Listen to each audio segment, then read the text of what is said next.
আসসালামু আলাইকুম। হ্যাঁ, রাত বিরাতে তোমাদের একটু জ্ঞান দেই, ঠিক আছে? জ্ঞানটা হইতেছে এখন বাজে রাত অ্যারাউন্ড 2:30টার মতো। তো আমার লাগছে ক্ষুধা। আমি যখন ভিডিওটা করতেছি আমার প্রচুর পরিমাণে ক্ষুধা লাগছে। কারণ রাত্রে খাইনি।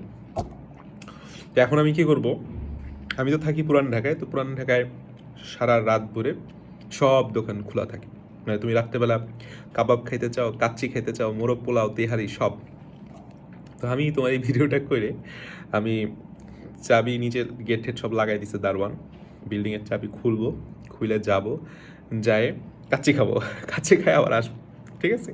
সে অ্যানালাইসিস করতেছিলাম, কেমিস্ট্রি অ্যানালাইসিসগুলো দিব।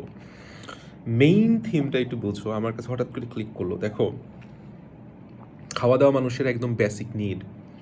তুমি যদি না খাও তোমার পেট তোমাকে কাজ করতে দিবে না, তোমার ব্রেইন ঠিকমতো কাজ করবে না যতক্ষণ পর্যন্ত না তোমার পেট ঠান্ডা হইতেছে, তোমার পেটে কিছু পড়তেছে, তুমি তুমি খাচ্ছ তৃপ্তি সহকারে, ততক্ষণ পর্যন্ত তুমি কোনো কাজ করতে পারবে না।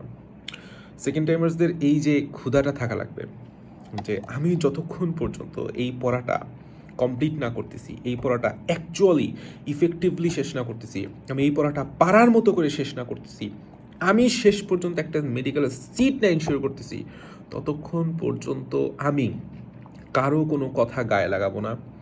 ততক্ষণ পর্যন্ত কোনো ডিপ্রেশন আমি পড়বো না, কোনো ওভার থিঙ্কিং আমি করবো না। ততক্ষণ পর্যন্ত আমার কোনো দুনিয়া নাই। আমার জাস্ট একটাই দুনিয়া, সেটা হচ্ছে আমার মেডিকেলে সিট লাগবে। এই ক্ষুধাটা যাদের মধ্যে আমি দেখছি তারা সেকেন্ড টাইমে সফল হয়ে গেছে।